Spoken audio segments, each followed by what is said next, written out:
എങ്കിൽ എൻ്റെ മാതാവ് ഇപ്പം എനിക്ക് രോഗം മനസ്സിലാക്കി തരണം.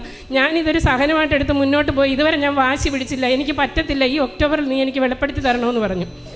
അങ്ങനെ പോയി ടെസ്റ്റ് ചെയ്യുമ്പോഴത്തേക്ക് സാധാരണ ഓട്ടോ ഇമ്മ്യൂൺ ഡിസീസാണ് ഇങ്ങനെ എന്താണെന്ന് അറിയാൻ പറ്റാതെ വന്നുകൊണ്ടിരിക്കുന്നത്. പക്ഷേ എനിക്ക് ANA നെഗറ്റീവാണ്, RA ഫാക്ടർ നെഗറ്റീവാണ്, ഒന്നും കണ്ടുപിടിക്കാൻ പറ്റുന്നില്ല. ഞാൻ മാതാവിനോട് ഈശോയോടും പറഞ്ഞു, ഒരു ഡോക്ടർക്കും അറിയത്തില്ലെന്ന് നിങ്ങൾക്കറിയാം, ഞാനിവിടെ നിന്ന് ഇറങ്ങത്തില്ലെന്ന് പറഞ്ഞു.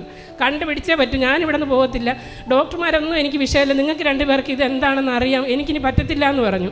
അപ്പോൾ ഡോക്ടർ ഒരു പ്രത്യേക ടെസ്റ്റ് ചെയ്തിട്ട് നോക്കിയിട്ട് എന്നോട് പറഞ്ഞു, ഈ രോഗം ഓട്ടോ ഇമ്മ്യൂൺ ഡിസീസാണ്. അതായത് നമ്മുടെ ഇമ്മ്യൂൺ സിസ്റ്റം തന്നെ നമ്മുടെ ഓരോ സെല്ലിനെ അറ്റാക്ക് ചെയ്യും.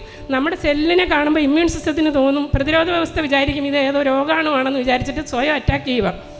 ആദ്യം ചെയ്തത് സലൈവറി ഗ്ലാൻഡിനെയാണ്, അടുത്തായിട്ട് ചെയ്തിരിക്കുന്നത് നെർവസ് സിസ്റ്റത്തിനെയാണ്.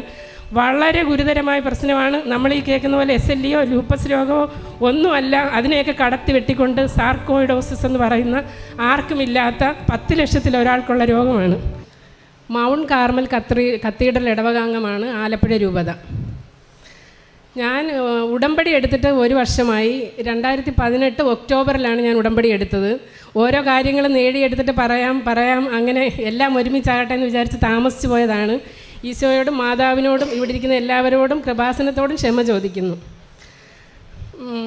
ഉടമ്പടി എടുക്കുന്നതിന് മുമ്പ് ഒരു 2015 മുതൽ ഒരു പ്രത്യേക രോഗത്തിന് ഞാൻ അടിമയായിരുന്നു. അതായത് ഒരു 3-4 വർഷത്തോളം ആർക്കും എന്താണെന്ന് കണ്ടുപിടിക്കാൻ പറ്റിയില്ല. സലൈവറി ഗ്ലാൻഡിന് ഇൻഫെക്ഷൻ വരിക, ഉമിനീര് ബ്ലോക്കാകും, ഇവിടെ ഈ 2 സൈഡിൽ ഇങ്ങനെ വീർത്ത് വരും. ഞാൻ വീട്ടിൽ നിന്ന് പോകുന്ന പോലെ ആയിരിക്കത്തില്ല, പുറത്തോട്ട് ഇറങ്ങിക്കഴിയുമ്പോൾ ആൾക്കാർ ചോദിക്കും എന്താണ് മുഖത്ത്, എന്താണ് കുഴപ്പം, ഒരു വല്ലാത്ത രൂപമാകും. ചിലപ്പോൾ ഈ ഒരു സൈഡ് വീർക്കും, അല്ലെങ്കിൽ 2 സൈഡും വീർക്കും, ആകെ പ്രോബ്ലം.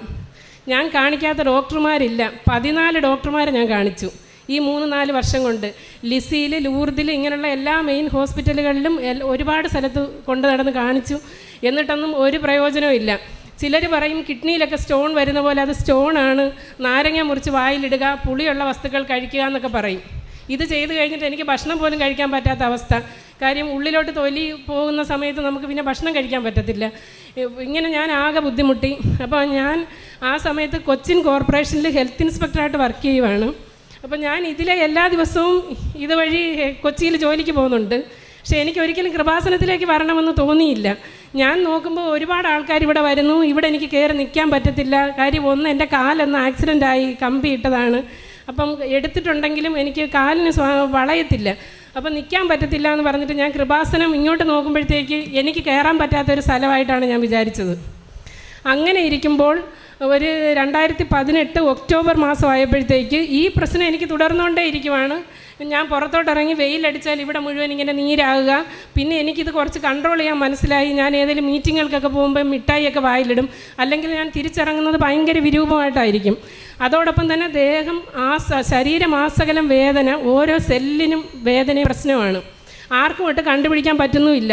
ചിലർ നമ്മൾ വീട്ടിൽ നിന്ന് നീര് വന്നിട്ട് ഹോസ്പിറ്റലിൽ ചെല്ലും, ഡോക്ടർ പറയും ഞാനൊന്നും കാണുന്നില്ലല്ലോ എന്ന് പറയും. അപ്പോൾ ഹസ്ബൻഡ് പറയും ഞങ്ങൾ വീട്ടിൽ നിന്ന് ഇറങ്ങിയപ്പോൾ ഇങ്ങനെ അല്ലായിരുന്നു. ആ ഒരു അവസ്ഥയാണ് എൻ്റെത്. പിന്നെ ഞാൻ ഒരു ഡോക്ടർമാരെയും കാണാൻ പോയില്ല. ഇതിനിടയ്ക്ക് ലിസിയിൽ ഒരു ഡോക്ടർ എന്നോട് പറഞ്ഞു, ഒരു കാര്യം ചെയ്യും, നല്ല പ്രായമായ ഒരു ഡോക്ടറാണ്, എനിക്ക് തോന്നുന്നു ഒരു 75 വയസ്സെങ്കിലും കാണും. എൻ്റെ സർവീസിൽ ഇങ്ങനെ ഒരാളെ ഞാൻ ഇതുവരെ കണ്ടിട്ടില്ല. അതുകൊണ്ട് മോളൊരു കാര്യം ചെയ്യുക, വേറെ വേദനയൊന്നും ഇല്ലല്ലോ, ഇതൊരു ന്യൂസൻസ് ആയിട്ട് എടുത്താൽ മതി, ഒരു ഡിസീസായിട്ട് കാണണ്ടെന്ന് പറഞ്ഞു.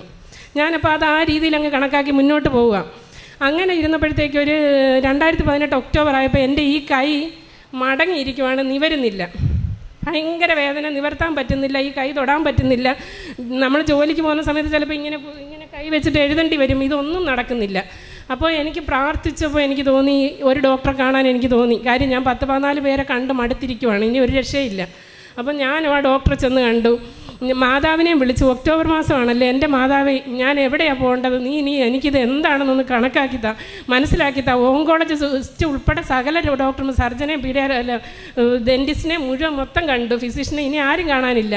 അപ്പോൾ അത് കാരണം ഞാൻ പറഞ്ഞു എങ്ങനെയെങ്കിലും എൻ്റെ മാതാവ് ഇപ്പം എനിക്ക് രോഗം മനസ്സിലാക്കി തരണം. ഞാനിതൊരു സഹനമായിട്ട് എടുത്ത് മുന്നോട്ട് പോയി. ഇതുവരെ ഞാൻ വാശി പിടിച്ചില്ല, എനിക്ക് പറ്റത്തില്ല, ഈ ഒക്ടോബറിൽ നീ എനിക്ക് വെളിപ്പെടുത്തി തരണമെന്ന് പറഞ്ഞു. അങ്ങനെ പോയി ടെസ്റ്റ് ചെയ്യുമ്പോഴത്തേക്ക് സാധാരണ ഓട്ടോ ഇമ്മ്യൂൺ ഡിസീസാണ് ഇങ്ങനെ എന്താണെന്ന് അറിയാൻ പറ്റാതെ വന്നുകൊണ്ടിരിക്കുന്നത്. പക്ഷേ എനിക്ക് ANA നെഗറ്റീവാണ്, RA ഫാക്ടർ നെഗറ്റീവാണ്, ഒന്നും കണ്ടുപിടിക്കാൻ പറ്റുന്നില്ല. ഞാൻ മാതാവിനോട് ഈശോയോടും പറഞ്ഞു, ഒരു ഡോക്ടർക്കും അറിയത്തില്ലെന്ന് നിങ്ങൾക്കറിയാം, ഞാനിവിടെ നിന്ന് ഇറങ്ങത്തില്ലെന്ന് പറഞ്ഞു. കണ്ടുപിടിച്ചേ പറ്റും, ഞാനിവിടെ നിന്ന് പോകത്തില്ല, ഡോക്ടർമാരൊന്നും എനിക്ക് വിഷയമില്ല, നിങ്ങൾക്ക് രണ്ടുപേർക്ക് ഇത് എന്താണെന്ന് അറിയാം, എനിക്കിനി പറ്റത്തില്ല എന്ന് പറഞ്ഞു. അപ്പോൾ ഡോക്ടർ ഒരു പ്രത്യേക ടെസ്റ്റ് ചെയ്തിട്ട് നോക്കിയിട്ട് എന്നോട് പറഞ്ഞു, ഈ രോഗം ഓട്ടോ ഇമ്മ്യൂൺ ഡിസീസാണ്. അതായത് നമ്മുടെ ഇമ്മ്യൂൺ സിസ്റ്റം തന്നെ നമ്മുടെ ഓരോ സെല്ലിനെ അറ്റാക്ക് ചെയ്യും. നമ്മുടെ സെല്ലിനെ കാണുമ്പോൾ ഇമ്മ്യൂൺ സിസ്റ്റത്തിന് തോന്നും, പ്രതിരോധ വ്യവസ്ഥ വിചാരിക്കും ഇത് ഏതോ രോഗാണുവാണെന്ന് വിചാരിച്ചിട്ട് സ്വയം അറ്റാക്ക് ചെയ്യുക. ആദ്യം ചെയ്തത് സലൈവറി ഗ്ലാൻഡിനെയാണ്, അടുത്തായിട്ട് ചെയ്തിരിക്കുന്നത് നെർവസ് സിസ്റ്റത്തിനെയാണ്.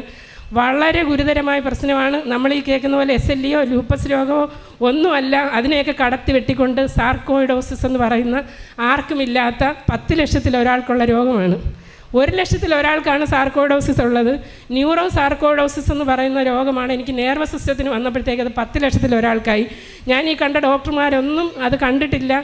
ഒരു നല്ല സീനിയറായിട്ടുള്ള ആലപ്പുഴയിലുള്ള ഒരു ഡോക്ടർ പറഞ്ഞു, മോളെ നിനക്കിത് വന്നല്ലോ, ഞാനൊരു പ്രബന്ധം മാത്രമേ കേട്ടിട്ടുള്ളൂ എന്ന് പറഞ്ഞു. അപ്പോഴത്തേക്ക് ഞാൻ ഉടമ്പടി എടുത്തിട്ടുണ്ട്, അതൊന്നും എനിക്ക് വിഷയമല്ല. പിന്നെ എനിക്ക് ധൈര്യമായി. അപ്പം ഈ രോഗം കേട്ട് കഴിഞ്ഞപ്പോഴത്തേക്ക് ഞാൻ ഓഫീസിൽ പോകുന്നുണ്ട്. ഓഫീസിൽ ചെല്ലുമ്പോൾ എനിക്ക് തോന്നുന്നത് ഇതെന്തോ ഒരു കഷ്ടമാണ്. ഞാൻ ആരുടെ അനാവശ്യമായൊരു കാശും വാങ്ങിയിട്ടില്ല. വരുന്ന ആൾക്കാരോട് ഞാൻ ഇരുത്തിയിട്ടേ സംസാരിച്ചിട്ടുള്ളൂ. എന്നാൽ എനിക്കിത് വന്നല്ലോ, ഈ ഒരു മനോഭാവമായിരുന്നു എനിക്ക്. മറ്റുള്ളവരെ കാണുമ്പോൾ എനിക്ക് അവർക്കൊന്നും വന്നില്ല, എനിക്ക് വന്നല്ലോ എന്നൊരു ചിന്തയായി. പക്ഷേ ഉടമ്പടി എടുത്തു കഴിഞ്ഞപ്പോൾ എനിക്കത് മാറി. എന്താണ് ഉടമ്പടി എന്ന് എനിക്കറിയില്ല. കാര്യം ഞാൻ നിങ്ങളോട് പറഞ്ഞു, ആലപ്പുഴയാണ് വീട്, ഇതിലൂടെ എന്നും പോകാറുണ്ട്. എങ്കിലും എന്താണ് ഉടമ്പടി എന്ന് ഞാൻ ശ്രദ്ധിച്ചിട്ടില്ല. ഇവിടെ വന്നു, ഞാനും മൂത്ത മകളുമായിട്ടാണ് വന്നത്. ഞാൻ 6 നിയോഗങ്ങൾ എഴുതി. അപ്പം 4-5 നിയോഗങ്ങൾ. രണ്ടാമത്തെ ആൾ +1 പഠിക്കുവാണ്. അപ്പോൾ അവൾ +2 കഴിഞ്ഞിട്ട് അവൾക്ക് കിട്ടേണ്ട അഡ്മിഷനും അങ്ങനെയാണ് ഞാൻ 4-ാം നിയോഗം എഴുതിയത്. 5-ാം നിയോഗം എഴുതിയത് മൂത്തയാൾ MBBSന് പഠിക്കുക. അപ്പോൾ അവൾ ഫസ്റ്റ് ഇയർ ആയിട്ടേ ഉള്ളൂ, അവൾക്ക് അടുത്ത അഡ്മിഷൻ എഴുതി. അപ്പോൾ അവൾ എന്നോട് ചോദിച്ചു, അമ്മ ഇതെന്തോ അമ്മ ഈ കാണിക്കുന്നത്, എല്ലാവരും 6 നിയോഗം എഴുതി അന്നേരം സാധിക്കുക, അമ്മ എനിക്ക് അടുത്ത അഡ്മിഷൻ ഇനി എന്ന് കിട്ടാൻ അമ്മ ഇങ്ങനെയാണ് എഴുതുന്നതെന്ന് ചോദിച്ചു. ഞാൻ കൊച്ചിനോടൊന്നും പറഞ്ഞില്ല. പക്ഷേ ഞാൻ വിചാരിച്ചു ഞാൻ മരിച്ചു പോകും, ഈ നിയോഗം എഴുതാൻ ഇനി ആരെങ്കിലും വേണ്ടേ. ആ ഒരു മനോഭാവത്തോട് ഞാൻ പിള്ളേരെ കാര്യങ്ങളെല്ലാം എഴുതി വയ്ക്കുക. അത് കഴിഞ്ഞ് ഉടമ്പടി എടുത്തിട്ട് ഞാൻ വീട്ടിൽ പോയി.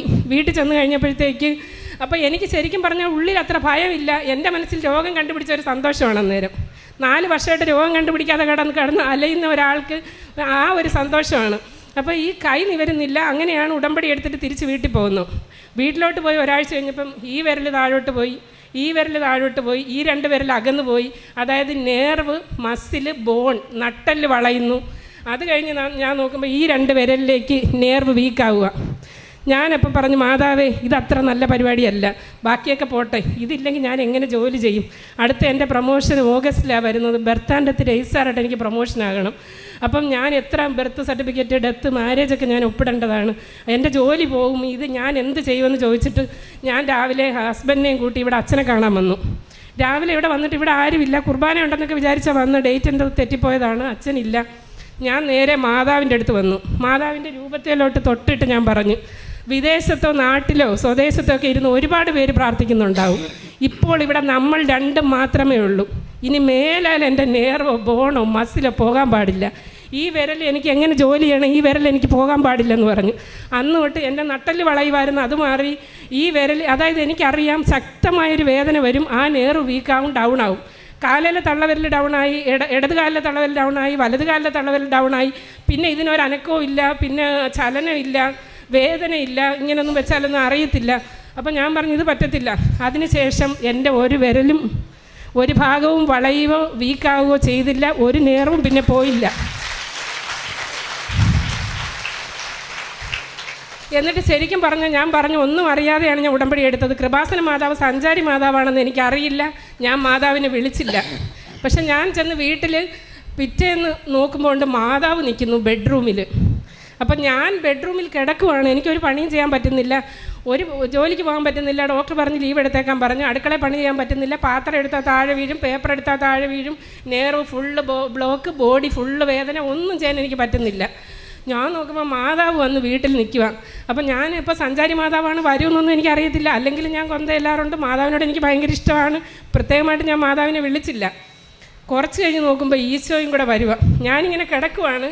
അപ്പോഴത്തേക്ക് അടുക്കളയിൽ എനിക്കൊന്നും ചെയ്യാൻ പറ്റുന്നില്ല. ഹസ്ബൻഡാണ് ജോലിയൊക്കെ ചെയ്യുന്നത്. അപ്പോൾ എനിക്ക് ഭയങ്കര സങ്കടം. അവിടെ ശബ്ദമൊക്കെ കേൾക്കുമ്പം കാണാനും പറ്റുന്നില്ല, എന്തൊക്കെയാണ് നടക്കുന്നതെന്ന് ഒരു പിടിയില്ല. ആകെ വിഷമം, കൊച്ചിന് സ്കൂളിൽ പോകണം. അപ്പോൾ അങ്ങനെ വന്നപ്പോഴത്തേക്ക് ഞാൻ നോക്കുമ്പോൾ ഈശോ വന്ന് എൻ്റെ അടുത്തിരിക്കുന്നു. ഇച്ചിരി കഴിഞ്ഞപ്പോൾ നടന്ന് അടുക്കളയിലോട്ട് പോകുന്നു. അപ്പോൾ ഈശോയുടെ മുഖഭാവം കണ്ടാൽ ഒരു കാരണവരുടെ എന്തൊക്കെയോ ചെയ്യാനുള്ളൊരു മുഖമാണ്. ഇത് കഴിഞ്ഞ് ഇവരെല്ലാവരും എല്ലാവരും പുറത്ത് പോയി, കൊച്ചു സ്കൂളിൽ പോയി. അത് കഴിഞ്ഞ് ഞാൻ ഒറ്റയ്ക്ക് ഇങ്ങനെ കിടക്കുമ്പോൾ ഈശോ എൻ്റെ അടുത്തേക്ക് വന്നു. അപ്പോൾ ഈശോയുടെ മുഖത്ത് നല്ല വിഷമം. അപ്പോൾ ഞാനപ്പോൾ ഈശോയുടെ മനുഷ്യത്വം മാത്രമാണ് കാണുന്നത്. ഞാനപ്പോൾ ഈശോയോട് പറയുക, ഈശോയെ നീ വിഷമിക്കണ്ട കേട്ടോ, എനിക്കിതൊക്കെ ശീലമാണ്, ഇത് കുറേ നാളായില്ലേ, എനിക്ക് ഫുൾ ബോഡി പെയിൻ ഇതൊക്കെ ഉള്ളതാ, സാരമില്ല, നീ വിഷമിക്കണ്ടെന്ന് പറഞ്ഞു. അപ്പോൾ ഈശോ ഒന്നും പറഞ്ഞില്ല. മാറി എൻ്റെ തലക്കീഴിൽ ഞാൻ കൃപാസനം പത്രവും തൈലവും എല്ലാം വയ്ക്കുന്ന തലക്കീഴിലേക്ക് മാറിയിരുന്നു. കൃപാസന വസ്തുക്കളെല്ലാം ഉപയോഗിച്ചാണ് ഞാനിപ്പോൾ ഇവിടെ എഴുന്നേറ്റ് നിൽക്കുന്നത്, നേർച്ച വസ്തുക്കൾ. മാറി ഈശോ കസേരയിൽ ഇരിക്കുക. കസേരയിൽ ഇരുന്നപ്പോഴത്തേക്ക് ഒരു വെള്ള ഡ്രസ്സ് ലോഹയൊക്കെ ഇട്ടിട്ടാണ് ഈശോ ഇരിക്കുന്നത്. എനിക്ക് പേടിയായി, എന്നെ വിളിക്കാൻ വന്നതാണെന്ന് വിചാരിച്ചു. അപ്പം ഞാൻ നോക്കുമ്പോൾ ഇവിടെ ആരുമില്ല, ദൈവമേ എന്നെ ഇപ്പോൾ വിളിച്ചോണ്ട് പോവുക. അപ്പം ഞാൻ പറഞ്ഞു, ഈശോ എനിക്ക് മരിക്കണ്ട, ബൈബിളിലുണ്ടല്ലോ ഹെസക്കിയായ്ക്ക് 15 വർഷം ആയുസ് കൂട്ടി കൊടുത്തത്, എനിക്ക് ആയുസ് വേണം, എനിക്കിപ്പോൾ മരിക്കാൻ പറ്റത്തില്ലെന്ന് പറഞ്ഞു. പിന്നെ ഈശോ ഇരുന്ന് ചിരിക്കുന്നുണ്ട്. അപ്പോൾ ഞാൻ പറഞ്ഞു, ഈശോ എന്തിനാ ചിരിച്ചെന്നെ പേടിപ്പിക്കുന്നതെന്ന് ചോദിച്ചു. അപ്പോൾ ഈശോ എന്തെന്നറിയാമോ, എന്നെ ഇങ്ങനെ ഈ കോളർ ഭാഗം, ആ ഉടുപ്പിൻ്റെ ലോഹയുടെ ഭാഗം ഇങ്ങനെ എന്നെ കാണിക്കുക. അതായത് നീ പേടിക്കണ്ട, ഞാൻ വീട്ടിലിരിക്കാൻ വന്നതാണെന്ന് എനിക്കപ്പോൾ പെട്ടെന്ന് പിടികിട്ടി. പുറത്ത് പോകാൻ നിൽക്കുന്ന ഒരാളെപ്പോലെ അല്ല. അപ്പോൾ ഈശോ അവിടെ ഇരിക്കുവാണ്. അത് കഴിഞ്ഞ് കുറച്ച് കഴിഞ്ഞപ്പോൾ എനിക്ക് ഇരിക്കാൻ വയ്യ. ഇരുന്ന് കഴിഞ്ഞാൽ നട്ടല് വളയും, എഴുന്നേറ്റ് കഴിഞ്ഞാൽ കാല് വളയും, നട്ടല് ചുരുങ്ങുന്നു, വളയുന്നു, പല പ്രശ്നങ്ങളാണ്. അപ്പം ഞാൻ പതുക്കെ ഇരുന്ന് കഴിഞ്ഞപ്പോഴത്തേക്ക് അപ്പം കുറേ സ്റ്റിറോയിഡ് ഇങ്ങനെ തരുന്നുണ്ട്. വണ്ണം വെച്ച് വരുന്നതല്ല, അത് ഒരു പ്രയോജനവും ഇല്ല, നടക്കാനുള്ളതൊക്കെ നടക്കുന്നുണ്ട്. അപ്പോൾ ഡോക്ടർ പറഞ്ഞു, സ്റ്റിറോയിഡ് ഇങ്ങനെ പറ്റത്തില്ല, അഡ്മിറ്റായി ഇഞ്ചക്ഷൻ എടുക്കണം, ഒന്നും ഫലിക്കുന്നില്ലെന്ന് പറഞ്ഞു. സ്റ്റിറോയിഡ് ഉണ്ട്, ഇമ്മ്യൂൺ സിസ്റ്റം വർക്ക് ചെയ്യാതിരിക്കാനുള്ള ഗുളികയുണ്ട്, വേറെ കുറേ അതുപോലെയുണ്ട്, ഒന്നും ഫലിക്കുന്നില്ല. ഞാൻ പറഞ്ഞു, എന്തായാലും ഞാൻ ഉടമ്പടി എടുത്തതാണ്, കൊച്ചിന് ക്ലാസ് ഉണ്ട്, ഞാൻ എന്തായാലും അഡ്മിറ്റ് ആകത്തില്ല, ഇഞ്ചക്ഷനും എടുക്കത്തില്ല. ഞാൻ ആ സമയത്ത് കൃത്യമായി ഇവിടുത്തെ തേനും ഉപ്പും ഉപയോഗിച്ച് പ്രാർത്ഥിക്കാൻ തുടങ്ങി, തേൻ കുടിക്കാൻ തുടങ്ങി. ഉപ്പ് ചെറുതായിട്ട് ലേശം വെള്ളത്തിലിട്ടിട്ട് കുളിക്കുന്നതൊക്കെ അങ്ങനെയാണ്. ശരീരവേദന കുറയാൻ തുടങ്ങി. അപ്പം ഞാൻ അഡ്മിറ്റ് ആകാൻ പോയില്ല. അപ്പോൾ ഈശോ എന്നെ സുഖപ്പെടുത്താനാണ് വന്നത്, എനിക്ക് സുഖപ്പെടുത്തണം എന്ന് ഞാൻ ഈശോയോട് പറയുന്നില്ല. സത്യം പറഞ്ഞാൽ അപ്പോൾ എൻ്റെ മനസ്സിൽ കുരിശ് രൂപത്തോട് ഭയങ്കര സ്നേഹമാണ്. ഇത്രയും വന്നെങ്കിൽ എല്ലാം മുടങ്ങിയെങ്കിലും ഞായറാഴ്ച എങ്ങനെയെങ്കിലും പതുക്കെ എഴുന്നേറ്റ് പള്ളിയിൽ പോകും. അവിടുത്തെ കുരിശ് രൂപം കുറേ നോക്കിയിരിക്കും, എനിക്ക് എത്ര നോക്കിയാലും മതിയാകത്തില്ല. അപ്പം ഞാൻ ഈശോയോട് പറഞ്ഞു, ഈശോ എനിക്ക് സുഖമായാൽ ഈ കുരിശ് രൂപത്തോടുള്ള ഇത്ര ആത്മാർത്ഥം എനിക്ക് നഷ്ടപ്പെടുമായിരിക്കും, ഞാൻ ചോദിക്കുന്ന നീ തന്നാൽ മതിയെന്ന് പറഞ്ഞു. അങ്ങനെ ഇരിക്കുമ്പോഴത്തേക്ക് ആലപ്പുഴ നഗരസഭയിലാണ് ഞാൻ അന്ന് ജോലി ചെയ്യുന്നത്. അവിടെ ഇരുന്ന് ബർത്താൻഡത്ത് രജിസ്ട്രാർ റിട്ടയർഡായി. ഒരു കാര്യം പറഞ്ഞില്ല, ഈശോ എഴുന്നേറ്റ് പോകാൻ റെഡിയാവുകയാണ്. എനിക്ക് മനസ്സിലായി ഈശോ പോവുകയാണെന്ന് മനസ്സിലായി. അപ്പോഴത്തേക്ക് എനിക്ക് വിഷമമായി, അയ്യോ ഈശോ പോകണ്ട. അതിന് മുമ്പ് എനിക്ക് ഉറക്കം വന്നപ്പോൾ ഞാൻ പറഞ്ഞു, ഈശോ ഉണ്ട്, മാതാവുണ്ട്, അപ്പോൾ ഞാൻ ഉറങ്ങുക കേട്ടോ, നിങ്ങൾ രണ്ടും അവിടെ ഇരുന്നോ എന്ന് പറഞ്ഞു. അപ്പോൾ എനിക്ക് നന്നായിട്ട് ഉറക്കം വരുന്നുണ്ട്. ഞാൻ നട്ടലുമായിട്ട് ഒരുവിധം എഴുന്നേറ്റിരിക്കും ഇവരെ കണ്ടപ്പോഴത്തേക്ക്. അത് കഴിഞ്ഞ് ഞാൻ അവിടെ കിടന്നു കഴിഞ്ഞ് ഞാൻ എഴുന്നേൽക്കുമ്പോൾ 2 പേരും ഉണ്ട്. ഞാൻ വിചാരിച്ചു, എൻ്റെ ദൈവമേ 2 പേരും പോയിട്ടില്ലല്ലോ. അപ്പോൾ ഈശോ എന്നെ നോക്കി ചിരിച്ചുകൊണ്ടൊരു ചോദ്യം എന്നോട് ചോദിച്ചു, നീ എൻ്റെ പിതാവിനെ സ്നേഹിക്കുന്നുവോ? ആദ്യം ഞാൻ വിചാരിച്ചത് എന്തായിരിക്കും ഈ ചോദിച്ചത്. ഞാൻ പറഞ്ഞു, ഈശോയെ ഒരിക്കലും ഞാൻ സ്നേഹിച്ചിട്ടില്ല. ഞാൻ നിന്നെ സ്നേഹിച്ചിട്ടുണ്ട്, മാതാവിനെ സ്നേഹിച്ചിട്ടുണ്ട്, പരിശുദ്ധാത്മാവിനെ വിളിക്കാറുണ്ട്. പിതാവാരെന്ന് ഇന്ന് വരെ എനിക്കറിയില്ല. കണ്ടാലും എത്ര വലിയ സ്നേഹമാണ് പിതാവ് നമ്മളോട് കാണിച്ചതെന്നൊക്കെ നമ്മൾ പറയും, പക്ഷേ എനിക്കത് അറിയില്ല. ഞാൻ സ്നേഹിച്ചിട്ടില്ല. ഞാൻ എന്ത് ചെയ്യണം ഈശോ? ഞാൻ ലുത്തീനിയ ചെല്ലണമെന്ന് ചോദിച്ചു. എന്നിട്ട് ഞാൻ പറഞ്ഞു, ലോകത്തെ സൃഷ്ടിച്ച ദൈവമേ, അങ്ങനെയൊക്കെ ഞാൻ ഇങ്ങനെ പറയുക, എനിക്ക് എന്ത് ചെയ്യണമെന്ന് അറിയത്തില്ല. ഈ ചോദ്യം ചോദിച്ചു. ഞാൻ പറഞ്ഞു, ഈശോ ഞാൻ ലുത്തീനിയ ചെല്ലട്ടെ എന്ന് ചോദിച്ചു. ഉടനെ ഈശോ ചിരിച്ചിട്ടങ്ങ് പോയി. അതിനുശേഷം സ്വർഗസ്ഥനായ പിതാവേ എന്ന് പറഞ്ഞാൽ ആ കരുണയുള്ള പിതാവിൻ്റെ സ്നേഹം എനിക്ക് നന്നായിട്ട് ഫീൽ ചെയ്യുന്നുണ്ട്. അതെന്നെ പഠിപ്പിക്കാനാണോ ഈശോ വന്നത് എനിക്കറിയില്ല. ഈശോയെ ഓർക്കുന്ന പോലെ, മാതാവിനെ ഓർക്കുന്ന പോലെ പിതാവിനോട് പ്രാർത്ഥിക്കാനും, പിതാവെന്ന് പറയുമ്പോൾ കരുണയുള്ള ഒരു സ്നേഹം ഫീൽ ചെയ്യാൻ ദൈവം എനിക്കിടയാക്കി. എന്നിട്ട് ഈശോ പതുക്കെ അവിടെ നിന്ന് പോയി. അത് കഴിഞ്ഞ് ഞാൻ ഓഫീസിൽ പോകാൻ തുടങ്ങി. 1.5 മാസം കഴിഞ്ഞപ്പോൾ 1.5 മാസം കഴിഞ്ഞ് ഞാൻ ഓഫീസിലേക്ക് പോയി. എന്നെ ഹസ്ബൻഡ് കൊണ്ട് ഓഫീസിൽ വിട്ടു. വീട്ടിലൊന്നും പണിയൊന്നും ചെയ്യുന്നില്ല. അങ്ങനെ പോയി പതുക്കെ ഇറങ്ങി വന്നു. ഇവിടെ നിന്ന് ആ അറ്റം വരെ നടക്കുന്ന അത്രയും നടന്ന് കാണും. 4 പ്രാവശ്യം വീഴാൻ പോയി. എനിക്ക് കാലുറയ്ക്കുന്നില്ല. അതായത് മസിലൊക്കെ പോയിട്ട്, മസിൽ വേസ്റ്റേജ് എന്നൊക്കെ പറയുന്ന വലിയ പ്രശ്നങ്ങളാണ്, അറിയാവുന്നവർക്ക് അറിയാൻ പറ്റും. എനിക്ക് കാലുറയ്ക്കുന്നില്ല, എന്ത് ചെയ്യണമെന്ന് എനിക്ക് അറിയത്തില്ല. ഞാൻ ചോദിച്ചു, ഈശോ ഞാൻ എങ്ങനെ ജോലിക്ക് വരും? ഇതെന്താ ഇത്? ഇത്രയും പോലും എനിക്ക് നടക്കാൻ പറ്റുന്നില്ല. ഭയങ്കര സ്പീഡിൽ ഓടിക്കൊണ്ടിരുന്നതാണ്. അതും ഹോട്ടൽ ഇൻസ്പെക്ഷനും പ്ലാസ്റ്റിക് ഇൻസ്പെക്ഷൻ, പല ജോലി ഞങ്ങൾക്ക് വരുന്നതാണ്. ഒന്നും പറ്റുന്നില്ല, വെറുതെ ഇരിക്കുക. നടക്കാൻ കൂടെ പറ്റുന്നില്ല. അപ്പം ഞാൻ അങ്ങനെ പതുക്കെ നടന്ന് എങ്ങനെയും ഒരു പരുവത്തിൽ ബസ്സിൽ കയറാമെന്നൊക്കെ വിചാരിച്ച് വന്നാൽ ഒന്നും നടക്കുന്നില്ലെന്ന് മനസ്സിലായി. ഓട്ടോയിൽ വീട്ടിൽ വന്നു. അത് കഴിഞ്ഞ് ജനുവരിയിൽ അർത്തുങ്കൽ പള്ളിയിൽ ജോസഫ് അച്ഛൻ കുർബാനയ്ക്ക് വന്നു. അപ്പം ഞാൻ വിചാരിച്ചു എന്തായാലും അച്ഛനെ കൊണ്ടൊന്ന് പ്രാർത്ഥിപ്പിക്കാം. ഇവിടെ വന്നപ്പോൾ അച്ഛനോട് പ്രാർത്ഥിക്കാതെ മാതാവിനോട് പ്രാർത്ഥിച്ചിട്ട് പോയിട്ട് എനിക്ക് സുഖമായി. അവിടെ ചെന്ന് അച്ഛനെ കാത്ത് നിന്നപ്പോഴത്തേക്ക് ഭയങ്കര ആൾ. എനിക്കാണെങ്കിൽ 2 കാലം ഇങ്ങനെ വിറച്ചുകൊണ്ടിരിക്കുക. കുടിയന്മാർ മദ്യപിച്ചിട്ട് നടക്കുന്ന പോലെയാണ് ഞാൻ നടക്കുന്നത്. ഞാൻ എങ്ങനെ ക്യൂ നിൽക്കും? അപ്പോൾ അച്ഛനോട് ഞാൻ കൂട്ടത്തിനിടയ്ക്ക് നിന്ന് വിളിച്ച് പറഞ്ഞു, അച്ഛാ എനിക്ക് ഓട്ടോഇമ്മ്യൂൺ ഡിസീസാണ്, ഞാൻ ഉടമ്പടി എടുത്തു, ഇന്ന് ഉടമ്പടി പുതുക്കിയെന്ന് പറഞ്ഞതും അച്ഛൻ തിരിഞ്ഞ് നിന്ന് എൻ്റെ തലയൊക്കെ വെച്ച് പ്രാർത്ഥിച്ചു. പിന്നെ എൻ്റെ കാലിന് ബലം കിട്ടി. എന്നോട് ഓഫീസിലെ ആൾക്കാർ കണ്ടപ്പോൾ പറഞ്ഞു, ഇപ്പം നടപ്പിനൊരു ബലമൊക്കെ ആയിട്ടുണ്ടെന്ന് എന്നോട് അവിടെയുള്ള സ്റ്റാഫ് ഇങ്ങോട്ട് പറയാൻ തുടങ്ങി. അത് കഴിഞ്ഞ് പാർട്ട് അത് കഴിഞ്ഞപ്പോഴത്തേക്ക് ഏപ്രിൽ മാസം ഞാൻ പറഞ്ഞിരിക്കുന്ന മാതാവ് എന്നെ ഓഗസ്റ്റ് സുഖപ്പെടുത്തണം, എനിക്കിപ്പോഴേ സുഖമാകണ്ട, ഇങ്ങനെയൊക്കെ അങ്ങ് പോയാൽ മതി, പക്ഷേ ഈ കൈയൊക്കെ സുഖമായില്ലെങ്കിൽ എനിക്ക് രജിസ്ട്രാർ ചാർജ് വരുമ്പം പറ്റത്തില്ല എന്നാണ് പറഞ്ഞേക്കുന്നത്. പെട്ടെന്ന് ആലപ്പുഴ മുനിസിപ്പാലിറ്റി രജിസ്ട്രാർ റിട്ടയർഡായിട്ട് എന്നെ ഏപ്രിൽ മാസം അവിടെ രജിസ്ട്രാറായിട്ട് പോസ്റ്റ് ചെയ്ത് കഴിഞ്ഞപ്പോഴത്തേക്ക് ബുക്കെല്ലാം ഫ്രണ്ടിൽ വരും, ഇങ്ങനെയാണ് ബുക്കിരിക്കുന്നത്. പോകണോ പോകണ്ടായോ? കാര്യം ഇത് ചെയ്താൽ എനിക്ക് ഇരുന്നാൽ മതി, പ്ലാസ്റ്റിക്കും ഹോട്ടലിനൊന്നും പോകണ്ട. അപ്പം ഞാൻ പതുക്കെ ഓരോ രജിസ്റ്റർ എടുത്ത് താഴോട്ട് വയ്ക്കുമ്പോൾ എൻ്റെ കൈ ഒടിയുക, ഒന്നും ചെയ്യാൻ പറ്റുന്നില്ല. അപ്പോൾ ഞാൻ പറഞ്ഞു, എൻ്റെ മാതാവേ ഓഗസ്റ്റ് സുഖപ്പെടണമെന്ന് അന്നേരം മതിയെന്നാണല്ലോ ഞാൻ പറഞ്ഞത്, ഇപ്പോഴേ ഇങ്ങനെയുള്ള അവസ്ഥയായി.